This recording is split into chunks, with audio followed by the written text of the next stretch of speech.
Et voilà, on y est, elle a tardé, mais elle est enfin là, cette conclusion à ce gros bilan 2023. Voilà, j'ai mis du temps à la sortir, je suis encore dans l'après-déménagement, c'est un petit peu bordélique, mais elle arrive à peu près dans les temps. Et autant le dire, ça va être une émission en roue libre, on va parler un peu de tout ce que j'ai pas pu évoquer dans l'année. Donc il y a pas mal de choses aussi sur lesquelles j'aimerais revenir. Donc voilà, en premier lieu, bien sûr, je vais vous souhaiter une très belle année, forcément. Alors à la mode YouTuber, on souhaite toujours la bonne année. Pour moi, c'est sincère pour vous qui êtes des fortistes convaincus, surtout qui revenez dans les commentaires. Je commence à vous connaître, hein, finalement, on se connaît, on s'apprivoise un peu, on commence à parler ensemble de certains projets, on est d'accord, pas d'accord, mais c'est super intéressant, donc je vous souhaite une très très belle année 2024. Vous me connaissez, je ne vous souhaiterais rien que vous ne souhaitiez à vous-même, donc en réalité, allez hop, on fait preuve d'énergie, d'envie, de motivation, et on change ce qu'on a envie de changer. On y va, on se sort les doigts, et on essaye de faire aboutir tous ces projets qui nous tiennent à cœur. Voilà, c'est que fin janvier, on a encore du temps pour se fixer des objectifs. Maintenant, cette année, elle est sous le signe du cinéma, de la musique, de la guitare, d'un peu tout. De quoi on a parlé, de quoi on va parler. En premier lieu, on n'arrête pas de parler toujours de la redistribution des cartes dans le monde du cinéma, grand écran, petit écran, on va commencer par ça. On a abordé tout un tas de sujets, tout un tas de projets. Cette année, on voit arriver des documentaires aujourd'hui sur des gloires du passé. C'est peut-être un peu fort de dire du passé, mais comme Schwarzy ou Stallone, voilà, on voit arriver des documentaires sur ces monuments du 7e art.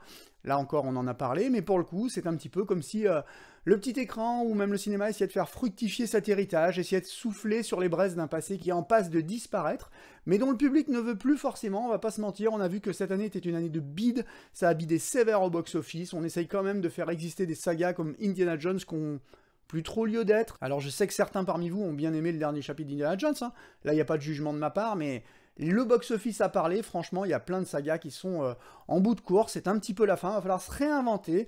Le petit écran qui prend de plus en plus de place aujourd'hui, le 7e art, le grand écran qui lui s'essouffle, voilà où on en est, avec tous ces réalisateurs qui vont un petit peu trouver refuge sur la petite lucarne aujourd'hui, sur Netflix, Amazon Prime, Disney+, Paramount, et ça se voit sur plein de réals qui n'ont plus le vent en poupe, qui ont un petit peu leur carrière derrière eux. Je peux parler de David Fincher. Alors vous allez sans doute bondir sur votre siège, David Fincher, quoi, mais ouais, faut savoir qu'aux États-Unis, ils n'ont pas l'espèce de révérence qu'on a, nous, l'espèce de fascination pour les réalisateurs. Il faut être un très grand réalisateur aux États-Unis pour faire venir les gens dans les salles.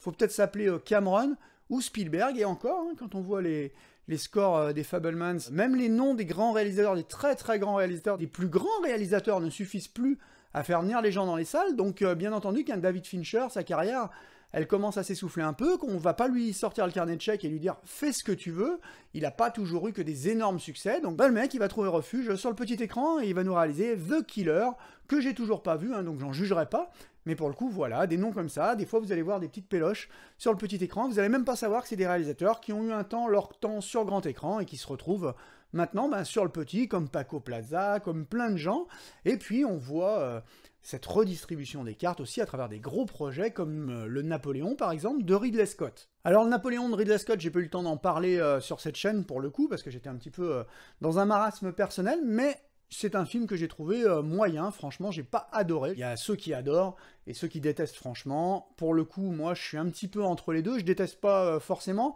Faut savoir qu'il y a tout un tas de gens qui vont venir critiquer la vérité historique, et moi, je m'en fous complètement. Je suis là pour voir une œuvre romancée, une œuvre fantasmée, avec des personnages de la réalité qui sont devenus des fictions, qui sont devenus plus grands qu'eux-mêmes.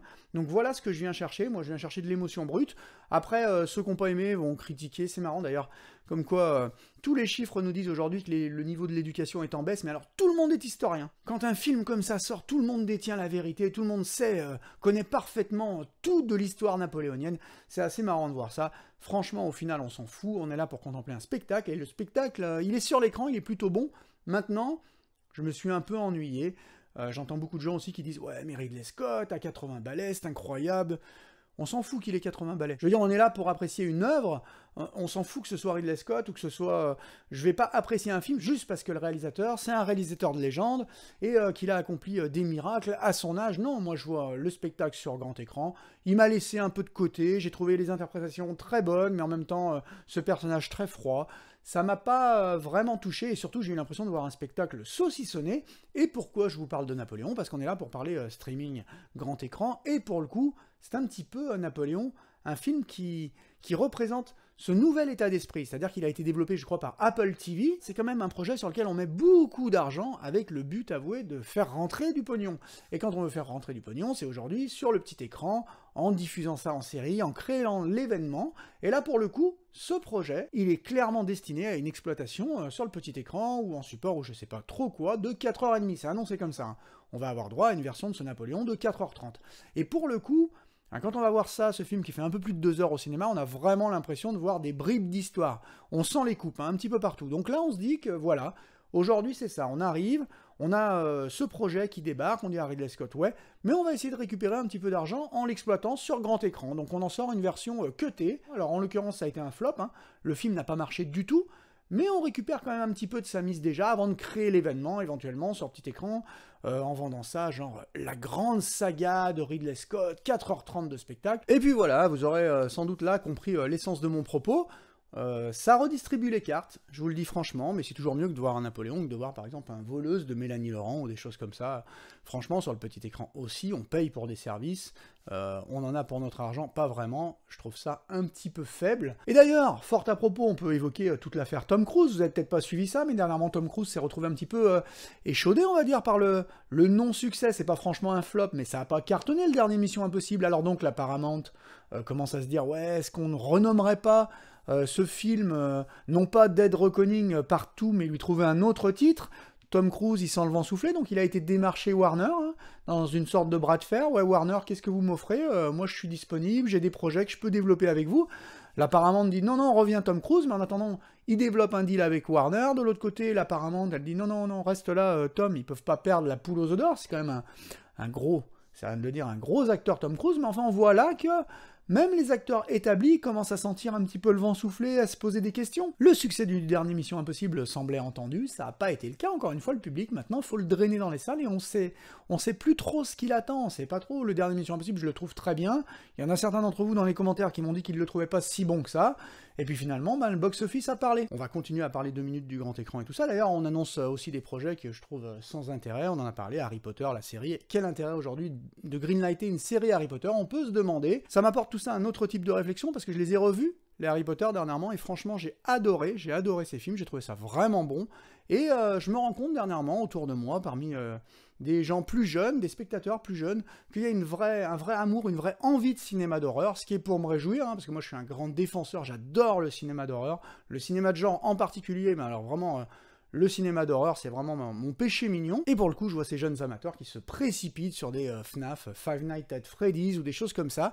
Ça prouve qu'il y a vraiment une envie de cinéma d'horreur. Je suis pas étonné parce que quand on a été élevé, quand on a grandi avec les Harry Potter, ça m'apparaît un peu normal parce que la saga Harry Potter, c'est avant tout une vraie saga d'horreur. Alors je trouve aucun intérêt à rebooter cette saga avec de nouveaux acteurs et tout ça, j'y trouve aucun intérêt. Franchement, je vois pas ce qu'on va pouvoir faire avec ça, surtout étant donné le cahier des charges, on en a parlé. Mais par contre, les films tels qu'ils existent aujourd'hui, si vous les revoyez aujourd'hui avec un œil neuf, en essayant d'y voir des éléments de films d'horreur, il y en a juste partout. Partout, hein, des visages décharnés, des violences personnelles, des araignées qui vont dévorer les hommes, et même dans le cadrage et la mise en scène, on est souvent face à une mise en scène qui n'aurait pas dénaturé dans un Hammer, dans un grand film de l'époque de la Hammer. Donc franchement, on est dans un univers de films d'horreur, et ça m'étonne pas que ça ait biberonné toute une génération qui va vouloir découvrir du cinéma d'horreur. J'espère qu'ils auront des choses à se mettre sous la dent, parce que pour l'instant, c'est un petit peu tiédasse. Alors faut dire que vous allez entendre parler partout des cartons de l'année, hein. Barbie, Oppenheimer, c'est pas fini, hein. Il y a les Oscars qui se profilent, ça risque de faire une razzia. Barbie pour le pire, parce que franchement, c'est pas un film que j'ai envie de défendre, et j'espère surtout qu'on va échapper au fait de le voir récompensé, parce que c'est un film qui, selon moi, ne mérite surtout pas de récompense. Mais bon, voilà où on en est. Il y a eu quelques gros succès sur grand écran cette année, mais pas grand-chose. Surtout qu'on n'a plus les films de super-héros pour pousser tout ça, hein. La fatigue des films de super-héros commence à se faire sentir, la lassitude aussi. Je ferai pas partie de ceux qui vont vous expliquer que les super-héros c'est fini, qu'ils n'ont plus rien à raconter, tout ça. J'y crois pas du tout. C'est pas du tout fini en réalité, c'est juste qu'on fait de mauvais films en ce moment, et de projets moyens en projets moyens, ça finit par fatiguer le spectateur d'avoir l'impression d'assister toujours au même spectacle. Il y a un temps ça a marché parce qu'on allait voir le dernier film pour dire ouais je l'ai vu, et toi est-ce que tu l'as vu? Voilà, un effet de mode un petit peu. Là dernièrement ça se tasse, franchement, ça à mon avis c'est mérité, il n'y a pas grand chose qui se passe, même ceux qui défendaient Marvel bec et ongle avant tous leurs projets sont en train de déchanter, et franchement, il Il y a plein de gens qui continuent de défendre Marvel bec et ongle, mais qui se déplacent même plus pour aller voir leurs films dans les salles, parce que je vous l'ai dit en long, en large, en travers dans ce bilan, je suis pas Nostradamus, mais il y a des choses quand même... On les sent venir à 3 km, et franchement, les Marvel, j'avais annoncé un flop, c'est un flop, mais abyssal. Hein. Les Marvel, c'est une catastrophe au box-office, mais c'est pas étonnant. Et du coup, même les gens qui défendent aujourd'hui Marvel complètement, leur vision, leur point de vue, leur feuille de route, bah, ne se déplacent même plus au cinéma. Donc en permanence, ouais, non, Marvel, c'est bien, c'est bien. Ouais, c'est bien, mais il faut aller les soutenir, même dans leurs projets qui ne fédèrent pas grand monde, on va pas se mentir. Loki, cette année, moi j'ai trouvé ça moyen. Loki, la saison 2, tout le monde me l'a vendu. J'ai trouvé ça vraiment moyen. Je vais vous raconter une anecdote. Et là, encore une fois, pas de jugement de ma part. Si vous avez adoré Loki, je vais pas en parler trop longtemps parce que c'est sans intérêt, mais moi, je me suis ennuyé. Et ça, c'est mon baromètre à moi. Hein. L'ennuyomètre. Hein. Là, il était vraiment poussé au max. Avec ma compagne, on regardait ça, mais sans envie. On n'y prenait pas le plaisir qu'on peut avoir dans une série comme Reacher, par exemple, qui est du pur fun, qui se prend pas pour autre chose que ce qu'il est. Ben voilà, là, on a Loki, une série, un espèce de pensum qui voudrait être un grand film de Kubrick, à mon avis, qui échoue sur quasiment tous les niveaux. C'est très beau, visuellement, il y a une belle musique. D'ailleurs, il y a eu une émission d'un vlogueur très connu sur la musique de Loki. Lui aussi, il encensait la série en disant c'est une très bonne série, ça prend les spectateurs pour des gens intelligents, ça ne met pas en avant trop la musique, il y a de vrais thèmes pour une fois. Ces émissions sont toujours passionnantes, hein. C'est un mec, il a vraiment un point de vue, donc je trouve ça super.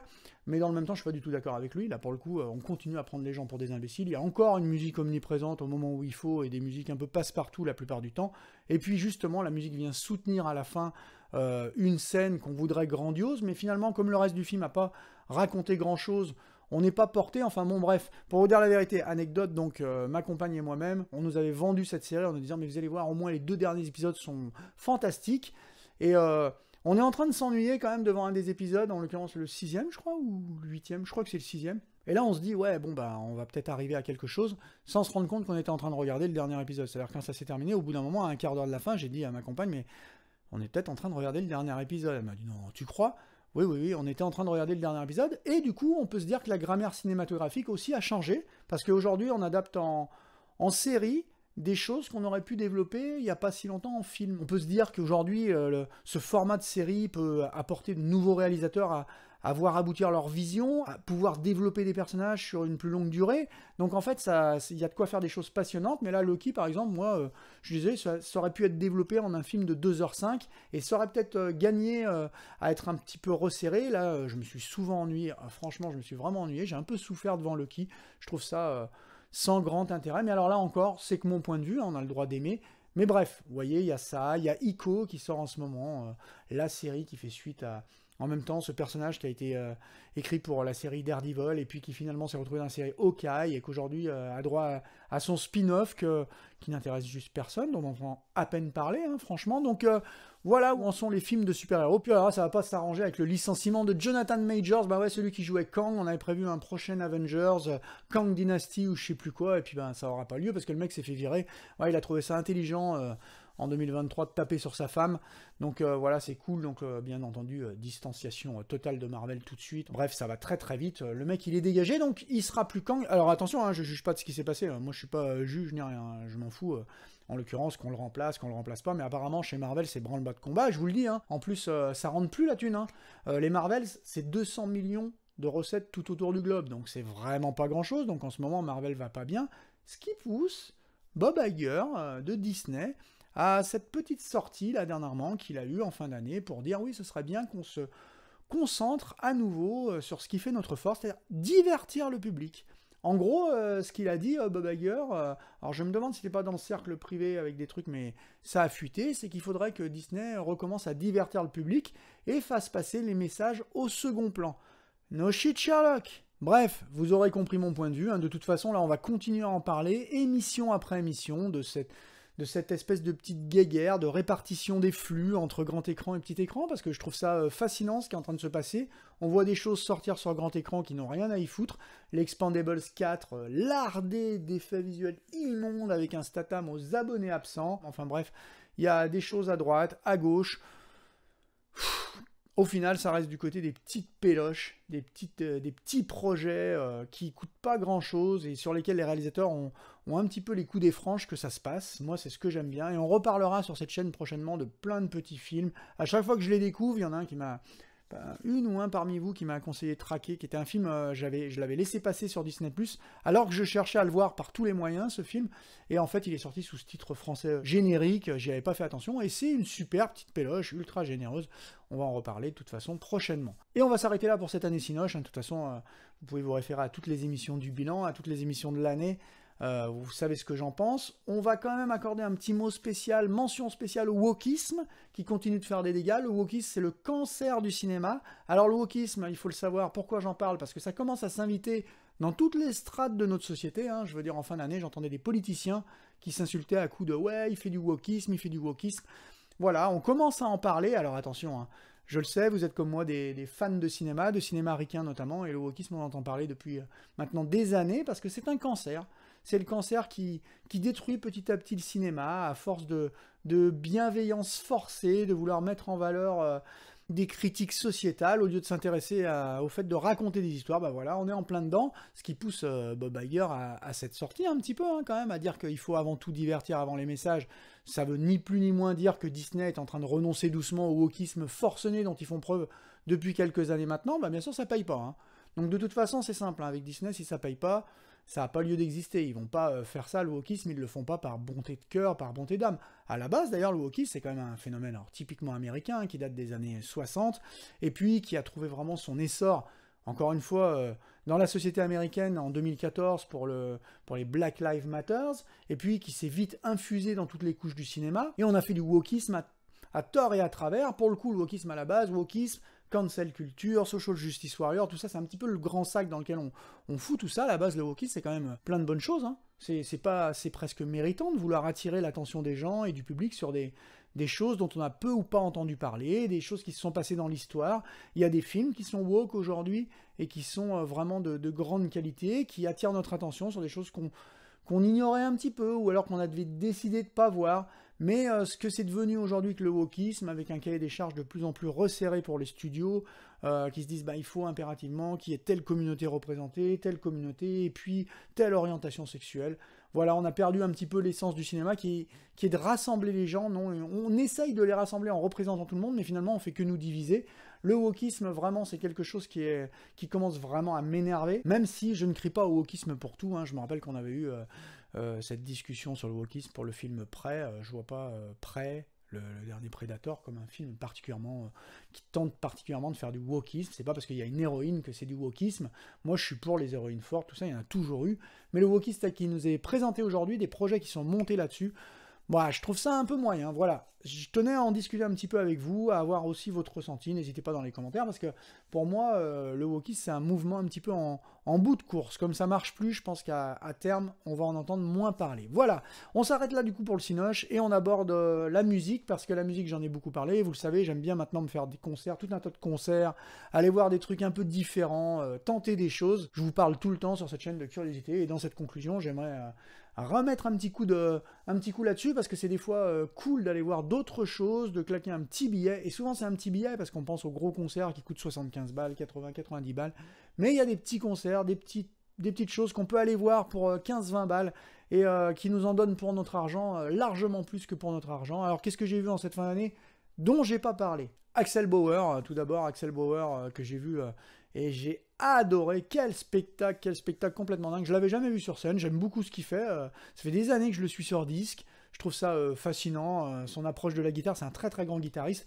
Et voilà, je l'ai vu sur scène, c'était juste génial. Génial, hein, pour le coup, il a fait lever le public au bout d'un moment. Ouais, quand même, on a un spectacle d'Axel Bauer, il le dit lui-même. C'est blindé de guitare, blindé d'invités aussi. On a eu la présence de Zazie qui est arrivé. Il y a eu Sandrine Kiberlin aussi qui est venue sur scène. Il y a eu des gens comme ça, mais qui étaient à l'Orez, qui sont arrivés pour une raison. Et puis à la fin, Axel Bauer nous dit ça manque un peu de guitare ici. Et puis il y a Yarol Poupou, il y a du beau monde qui arrive là-dessus. On se dit wow, complètement dingue. Le son était aux petits oignons, c'était à l'Olympia. Hein.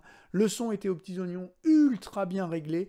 Il y avait une balance parfaite. J'ai trouvé que le spectacle était vraiment fou. Et pour ceux qui s'en seraient arrêtés à Axel Bauer, Cargo de nuit, pour les plus anciens d'entre vous, ou alors Éteins la lumière, ben, le garçon il a fait des choses depuis, il y a son dernier album qui est magnifique, c'est un espèce de concept album un petit peu, Radio Londres, qui est vraiment chouette, qui parle de plein de choses, de rencontres, de ruptures, de la guerre, il y a énormément de choses, ça pourrait être un album fourre-tout, non, ça a tout d'un album concept, comme pouvait le faire, je sais pas, Michel Françoise ou des gens comme ça à l'époque. Je trouve ça vraiment vraiment chouette, encore une fois, et pour le coup l'album a vraiment pris tout son essor sur scène. Cargo de nuit, qui est son tube, c'était pas la meilleure chanson sur scène, c'était un petit peu le passage obligé à la fin, il l'a fait un petit peu durer, mais voilà. Éteins la lumière était plus réussi à mon sens, mais par contre tout le reste du concert, ben, j'ai eu des grands moments, vraiment c'était ultra chouette. Et encore une fois, c'est un putain de guitariste, Axel Bauer, c'est un super gratteux, pas étonnant qu'il ait présidé le premier volume des United Guitars, les United Guitars qui étaient en concert en fin d'année aussi et que j'ai été voir, et là c'était une fête de la guitare. Là pour le coup ça coûte rien, et alors vous avez tout un tas de monde, des youtubers, des gens plus ou moins connus qui viennent défendre un peu leur steak sur scène, toute cette nouvelle garde de la guitare finalement, hein, parce que c'est pas juste, c'est de la musique, carrément, c'est des propositions artistiques, mais c'est surtout de la guitare hein, qui est mise à l'honneur à travers des ambiances jazz, des ambiances métal, des ambiances rock. C'était vraiment un très très grand moment. Mention spéciale aux Clocks, Life in a Clock ou quelque chose comme ça de François Tuffet, que j'ai trouvé vraiment bien sur scène. Il y avait beaucoup beaucoup de bonnes choses. On a revu l'ami Ivan Guivic, dont je vous ai dit le plus grand bien pour sa prestation dans le groupe Heartline. Bah là, il était sur scène. C'était vraiment une grande fête de la guitare. J'ai adoré. J'ai été surpris qu'il n'y ait pas plus de monde dans la salle. Il y avait déjà du monde. Hein. La salle était quand même bien remplie, mais franchement, ça mériterait plus. C'est en plein milieu de Paris, ça coûte rien, ça vaut le coup d'aller se faire plaisir en buvant une bière et d'apprécier le spectacle. Qu'est-ce que j'ai vu d'autre? Dans une toute autre ambiance, les Greta Van Fleet. Greta Van Fleet en fin d'année, ce sont beaucoup plus que des clones de Led Zepp, je vous l'ai déjà dit. Et alors j'étais assez surpris parce que la plupart des concerts que je vais faire, il y a une clientèle assez âgée. Là, on était avec une clientèle assez jeune. Il y avait pas mal de jeunes dans la salle. Ça envoyait du lourd. Hein. Franchement, les Greta Van Fleet, ils envoient vraiment au niveau spectacle sur scène comme au niveau son. Je trouve que leurs compos, elles sont bien plus malines. C'est pas juste, je le répète, des clones de Led Zepp. Hein. Ça va chercher vraiment loin. Et puis, ils sont bons. Hein. Techniquement, ils sont bons. Je pense qu'ils sont promis à un bel avenir. Ils sont encore en maturation. Je pense qu'ils vont trouver leur propre voie pour essayer de s'éloigner un peu de leurs influences. Mais c'était un très grand moment, j'ai passé vraiment un très grand moment. Et je dois avouer que je viens de les connaître, hein. Ça fait pas très longtemps que je les écoute, j'en ai toujours entendu parler sur des sites, de ci, de là, et puis je me suis dit, mais finalement, c'est qui ces Greta Van Fleet? J'ai écouté un petit peu, j'ai trouvé ça pas mal. Il passait à Paris, j'y étais, et je l'ai pas regretté. Et pour finir, un petit mot sur mes petits chouchous de l'année. S'il devait y avoir un guitariste de l'année, ce serait Nuno Bettencourt. Et il serait bien plus haut, selon moi, dans le classement que celui que lui a attribué Rolling Stone Magazine. Ça encore, on en a parlé, ce classement à peu près débile. Bah, Nuno, c'est vraiment un très grand guitariste. Et la prestation d'Extrême était vraiment juste dingue. Voilà, tout simplement. J'ai réussi à trouver des places pour aller voir Extrême. J'y étais alors... Là, j'ai trouvé des places forcément au dernier moment. Hein. Je m'attendais à pouvoir avoir le choix. J'ai pas eu le choix. J'ai trouvé des places à la revente et j'étais placé en haut sur un balcon. C'est un endroit où j'avais jamais été pour aucun concert et j'ai profité du spectacle d'une manière totalement différente. Alors, on n'a pas le feu, l'ambiance de la fosse. J'étais pas tout en bas, au pied des guitaristes, au pied du chanteur, de Gary Sharon, tout ça. Mais malgré tout, en hauteur, je me suis fait vraiment plaisir. Et on a passé un grand moment parce que là, on profite du concert totalement différemment. On voit bien tout le monde, hein. On voit Gary, on voit Nuno, on voit tous les musiciens, on les surplombe bien, on voit bien ce qui se passe. Le son, encore une fois, était aux petits oignons. C'était une très belle prestation. En première partie, il y avait Last International, j'arrête pas de parler d'eux. Pour moi, c'est la relève du rock'n'roll. Et là, ils ont été vraiment bons. Mais on les sentait pas trop dans leur élément. Normal, hein, on leur accorde un petit temps. Puis visiblement, faut pas qu'ils accaparent trop la lumière. C'est ce que j'ai cru comprendre. On a l'impression que, bon... on leur demande de quitter la scène, donc ils n'ont pas pu donner ce qu'ils ont l'habitude de donner. Mais c'est quand même sympa, ils ont fait le show, c'était pas mal. Pas leur meilleure prestation, mais c'était cool pour chauffer un petit peu la scène. Par contre, encore une fois, le live d'Extrême était juste grandiose, c'était incroyable. Nuno, c'est un démon à la guitare, c'est juste fou. Et puis alors Gary Sharon... Alors bien, en dehors de sa prestation physique, parce que Gary Sharon, c'est un espèce d'élastique sur scène, il prend des positions complètement dingues, on dirait un gymnaste, mais Nuno, lui, il envoie la sauce, et puis derrière, il y a une session rythmique qui assure hein, quand même Kevin Figueiredo, j'espère que je ne l'écorche pas son nom, Figueiredo, je crois, qui est vraiment, vraiment bon à la batterie, ça assure derrière, vraiment un gros spectacle. Je me suis régalé, quand j'avais découvert Extrême en 92, en première partie de Bryan Adams, j'avais trouvé ça bon, mais à l'époque...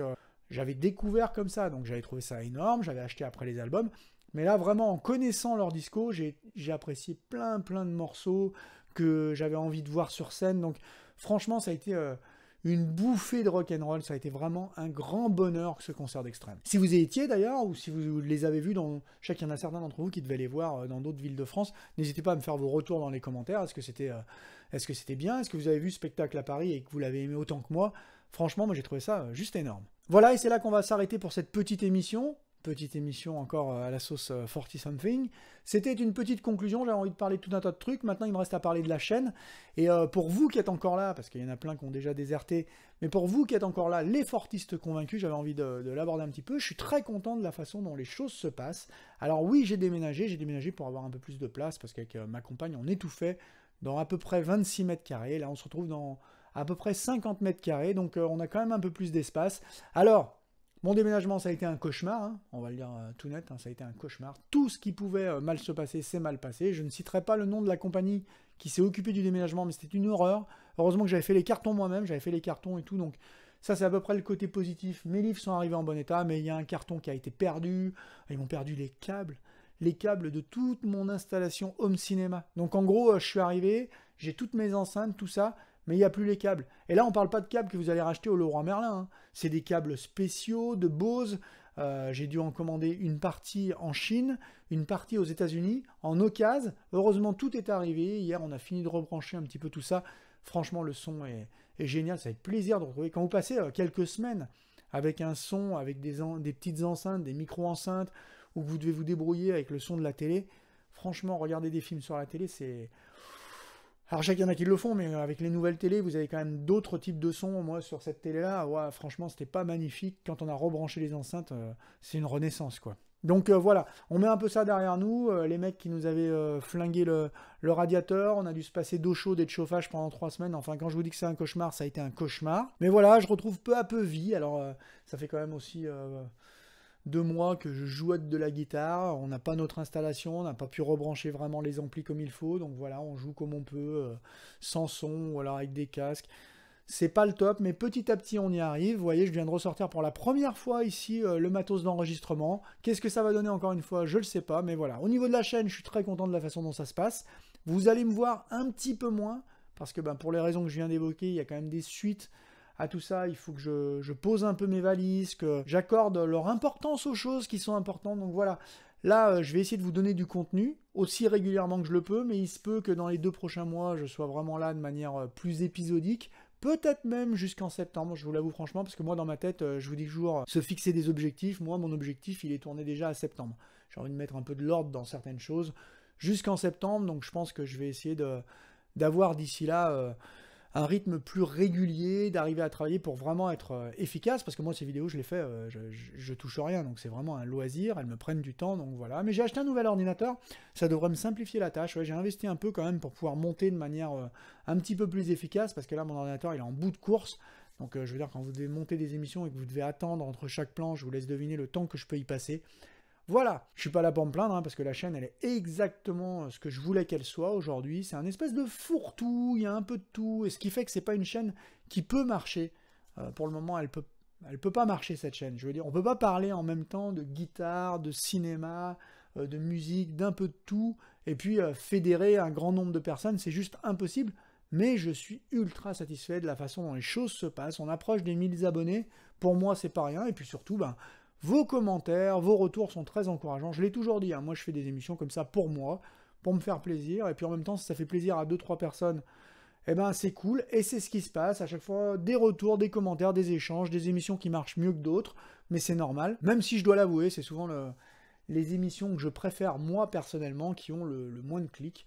Voilà, c'est comme ça, hein, mais il y a des émissions que je trouve vraiment bonnes, et qui n'ont pas le succès qu'elles mériteraient, puis il y a des émissions que je trouve, voilà, un peu passe-partout et tout, puis qui cartonnent.